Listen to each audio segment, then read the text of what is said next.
Oh, good afternoon. When I look around me now at this very distinguished gathering, unfortunately, there are very, very few faces I recognize. And I have a strong suspicion that this experience is mutual. A lot of people, but not one I can see there, probably no longer recognize me.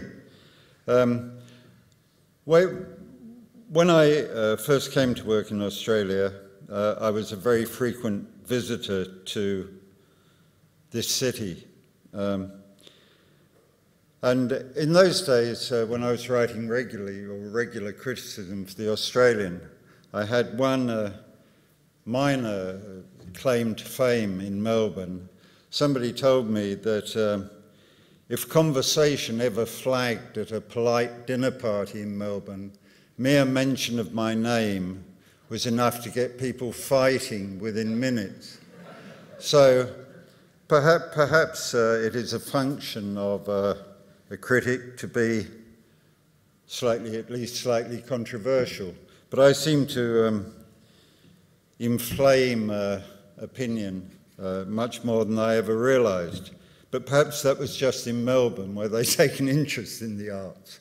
It would never have happened in Sydney. Anyway, for some years now, unfortunately, a general impression seems to have existed in Australia that I'm either dead or that I've simply moved back some time ago to the United Kingdom.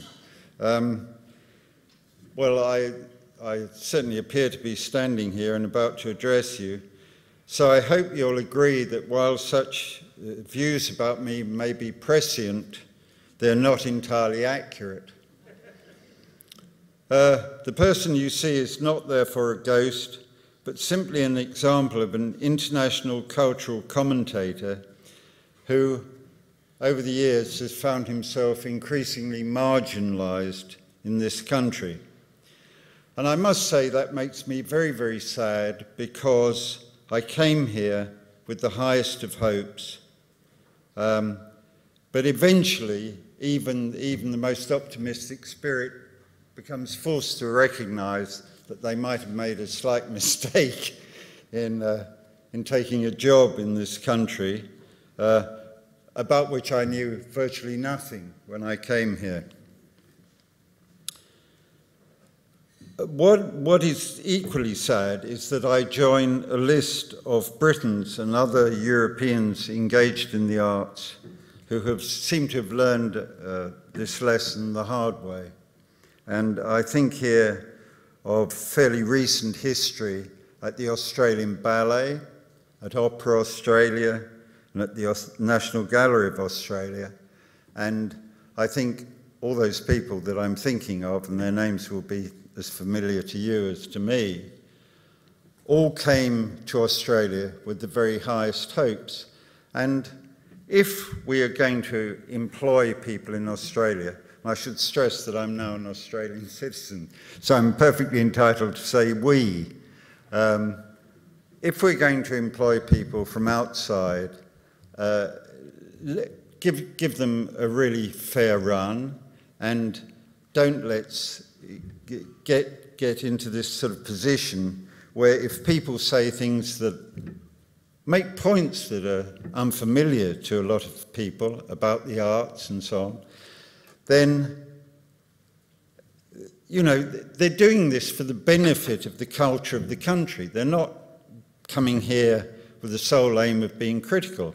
And I remember I wrote a piece where somebody complained, or they wrote a letter to the Australian and said, your beastly critic keeps comparing Australian art to that of Germany and the United States and Great Britain. And I thought it was a great compliment that I was comparing the art of a rather cut-off nation with people in the absolute mainstream of contemporary art. And I said, well, would the correspondent prefer that I simply compared Australian art with that of PNG and New Zealand?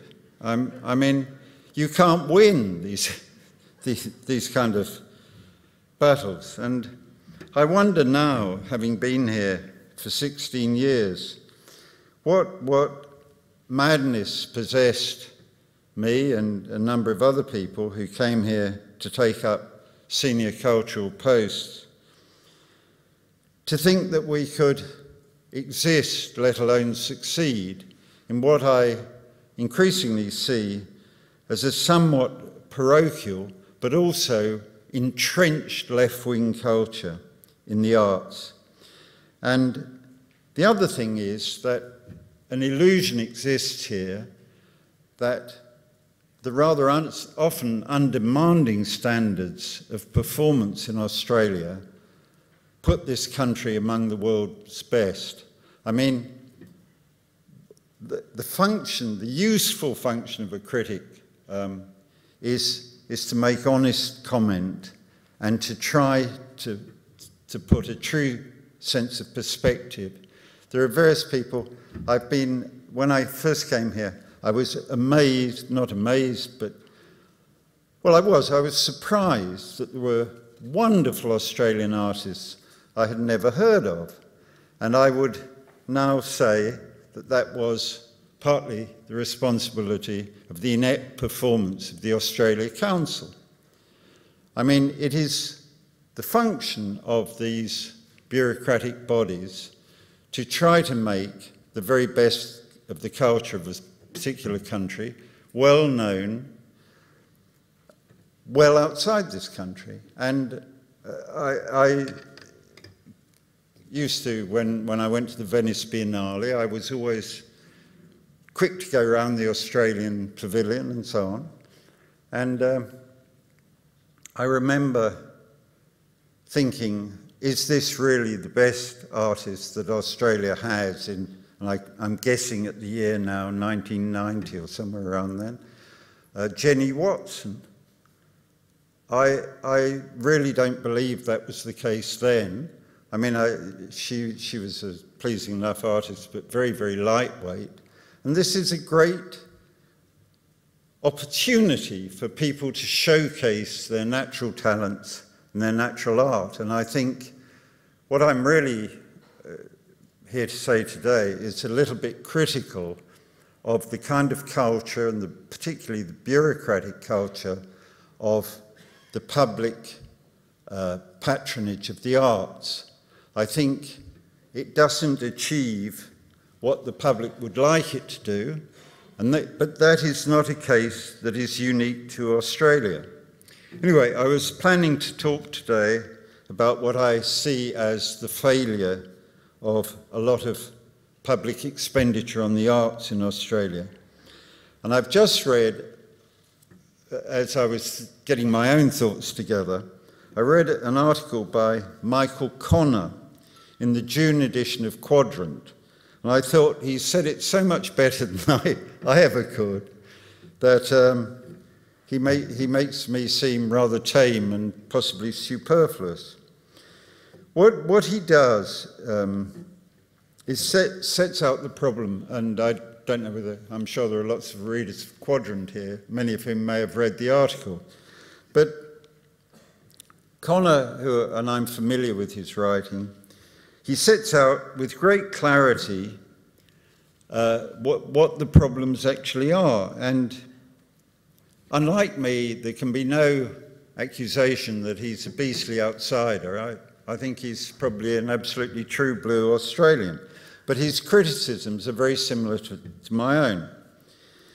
The other problem is, now also in Australia, that if you make comments such as Michael Connor made in the pages of Quadrant, there's hardly anybody who's going to publish them. I mean, with the honourable exception of the IPA Review, who've been kind enough to get in touch with me, and the few pages of Australian content in a publication like The Spectator, there are very, very few, increasingly few, outlets for strong critical comment of this kind of nature in Australia. And I think that is a great weakness. I mean, one can discount the Fairfax Press to run an article such as Michael Connor's, and certainly the ABC would never touch it with a barge pole. And even, and it makes me very sad to say so, my own previous paper, The Australian, a lot of the cultural coverage there would not extend to running an article such as Michael Connor's there. It would have been about as popular as ham at a bar mitzvah. It's really a shocking indictment of the culture of a country where people who have something important and constructive to say find it very, very difficult to get published. Anyway, let me just read you a few words from Michael Connor's article. The intense Howard hatred we lived through from 1996 to 2007 will not just be repeated if an Abbott government is elected, it will be far worse. The left's slide into barbarism is not hidden in obscure corners of the web, but is a daily product of ABC commentary pages, the Fairfax Press, and much visited left blogs. Culture will again be a battleground, and the coalition's lack of reformist policy for dealing with the arts will ensure that they will again go into battle against enemies they themselves have funded. This is something that's also absolutely familiar to me from my experiences of working in Britain. And I think the sort of people, the neo-Marxist, postmodernist faithful, who over 40 years ago proposed a long march through the enfeebled cultural and educational institutions of the West, have probably succeeded beyond even their wildest dreams in Australia.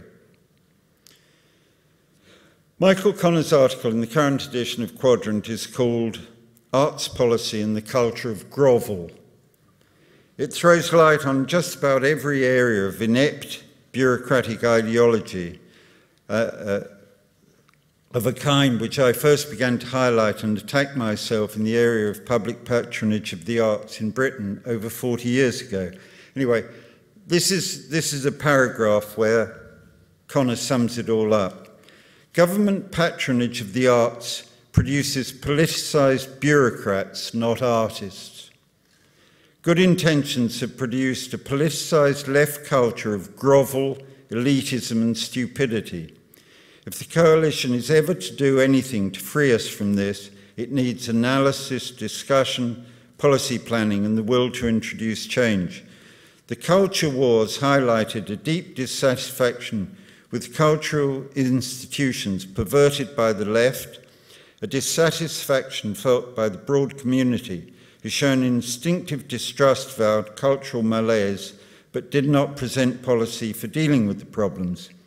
Until they are confronted and adopted by the coalition, we are condemning future generations to the same fate of bureaucratic cultural misery which is promoted as Australia's cultural glory by those who live off it. I mean, these are very, very strong words, and I don't think they're misplaced. As I said, Australia's problems in these directions are certainly not unique. And when I was working still regularly in England, I fought in the company of others a long uphill battle with the Arts Council of Great Britain and its subsidiaries over years. And I read still in the British press, this whole thing is going on. The Arts Council and the regional art galleries are just there, according to the Arts Council of Great Britain, to show challenging art. Well, their definition of challenging art it's their definition, it's certainly not mine. The only thing it challenges is the patience of the people who actually pay for it. I also served on an advisory committee for the arts and heritage for the Conservative government of the day and fought a similarly uphill fight as a member of the art working group for the national curriculum for English and Welsh schools. My appointment to the latter committee was almost certainly the work of Margaret Thatcher. Well, that was the government at the time, and if one wanted to work on such committees, it was very helpful to have her patronage. And she had no illusions at all about the often extreme left-wing bias at the time of Britain's system of public education. Contrary to today's received wisdom on the subject, public patronage of the arts has been the most unsuccessful form of patronage in human history. If we go back in time and look at how the arts were patronised in the past by the pre-Reformation Catholic Church, nobility and royalty, the burgeoning bourgeoisie in countries such as Holland, and then in America through great industrial patrons who founded all the excellent museums, private museums in America. They really have performed much better than in any of the examples that I've seen of public arts patronage. And I would go further and say that the Medici family alone probably produced better arts patronage than all the publicly funded arts patronage that the Western world has yet produced. One of the problems that I see in Australia, and believe me, I love the country. I don't wish to be disloyal to the country, but I can be critical of it. And I think it is a feature of Australian life that there's a lack of a kind of self-righting mechanism here, which is a feature of older countries, or very often a feature of older countries. And what happens when I talk of this mechanism, of self-righting mechanism, it operates very often through recourse to the wisdom of major traditions. People say, we've tried all these experiments, they haven't really worked, let's look back and see how people did it perhaps better in the past. There's a bit of a call to order. And this is a feature, and it's an unavoidable feature, of what is still a relatively young country. And I think that a lot of second-rate ideas take root and really flourish, particularly intellectual ideas, and really flourish in Australia, whereas older nations often flirt with these ideas, but then tend to reject them relatively quickly. And I think here of the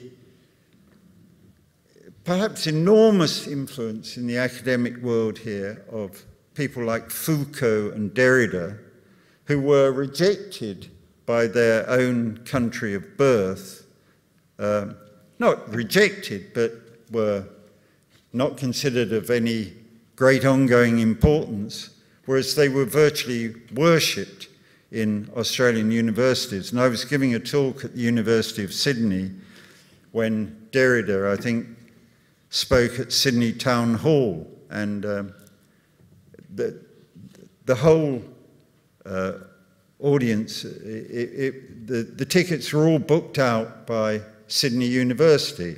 And I said, can you get me a ticket? And they said, not a chance. Anyway, I don't want to harp on in any way about my personal experience here, but when I came here, I did a lecture tour here in 1994, and Paul Kelly was then the editor-in-chief of The Australian, was kind enough to offer me a job, which I accepted. But before my feet had barely hit the tarmac at Sydney Airport, there was a very, very hostile article, supposedly about me, in The Age.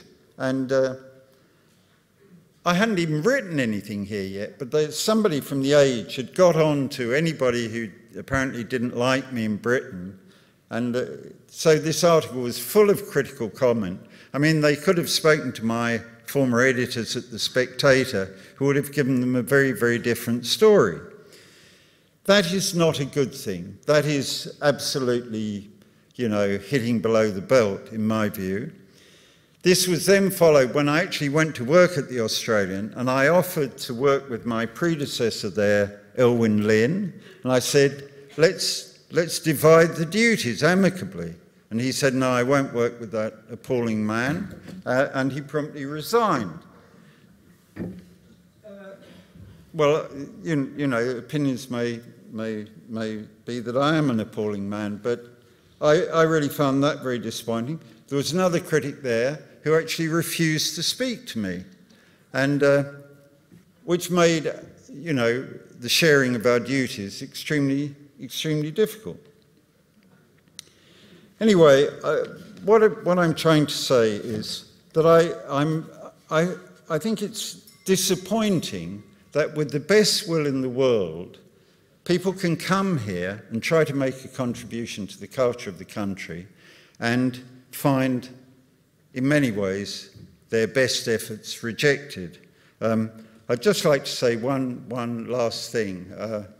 I see somebody, a familiar face, sitting in front of me, and when Cardinal Pell was still merely the Catholic Archbishop of Melbourne, he consulted me, or was kind enough to consult me on a bronze he wished to erect to Archbishop Mannix, and he